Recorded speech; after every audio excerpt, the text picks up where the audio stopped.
I opened my lake cabin door on a Friday afternoon to find a teenager in mirrored sunglasses holding a Bluetooth speaker and a six-pack of White Claw. "You got to leave," he said. "Mom said I can use this place for my graduation rager. You've had it for long enough." I blinked. "You're serious?" He smirked. "You should have RSVP'd to the HOA party list, dude. Now it's my turn. My mother, Brenda Fitzgerald, runs this whole place." 30 minutes later, his party was broken up by 8 squad cars, 2 K9 units, and 1 boat patrol. Because I wasn't just the cabin's owner. I was Chief Daniel Morrison of the Silver Ridge County Police Department. And Tyler, the entitled son of the HOA president, had just made the biggest mistake of his life. I bought this secluded cabin in Pine Valley Estates 3 years ago as my sanctuary. To my neighbors, I was just Dan, the quiet guy.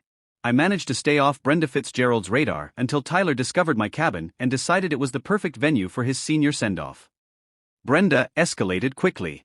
First, a fake email about a new community cabin rotation policy, then a formal letter claiming my property had been selected for the June Youth Appreciation Weekend. I responded with actual property law. She responded with a threat, "Don't make this harder than it needs to be." That Friday, I arrived to find my gate open, my lock cut, and tiki torches stuck haphazardly around my yard. Tyler and his friends had transformed my living room into a party central, complete with a beer pong table. The kid was even wearing my grandfather's lucky fishing hat.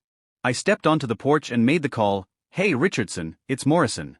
I need full response to my cabin. B&E in progress, underage drinking, and possible theft. Light them up." 20 minutes later, the woods erupted with sirens. Tyler tried to run but ended up drifting into the middle of the lake in my canoe, where Officer Martinez was waiting in the department's boat. Brenda arrived in her white Range Rover, horn blaring, demanding officers move. She shrieked, "What is the meaning of this? This is HOA's sanctioned event." I stepped out from behind a squad car, now in full chief's uniform. Brenda's face went from red to white. But you said you were." "I said I worked for the county," I reminded her. "I just never specified in what capacity. And this is not entrapment. Unlike your son who advertised his break-in on social media." Officer Chon approached with Tyler in handcuffs. Lieutenant Walker added, "Chief, we've got enough beer and hard liquor here for about 100 minors." He was planning to make bank. "That's contributing to the delinquency of minors," I corrected.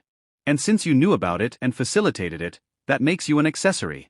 I'll be filing a civil suit for the damage to my property. That fish was caught by my father in 1987. Tyler was booked, charged with breaking and entering and theft. Brenda was issued citations for enabling trespass and contributing to the delinquency of minors.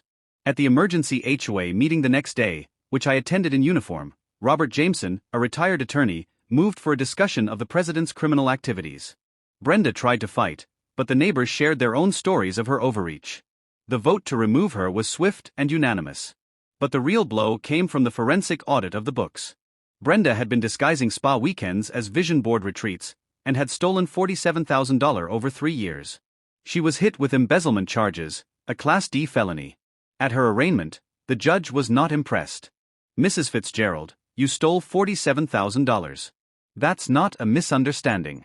That's a pattern." The trial concluded last month. Brenda Fitzgerald was convicted of embezzlement and sentenced to 3 years in state prison. I saw her one last time at the grocery store. "I hope you're happy," she said bitterly. "You destroyed my life." No, Brenda. Irraplia.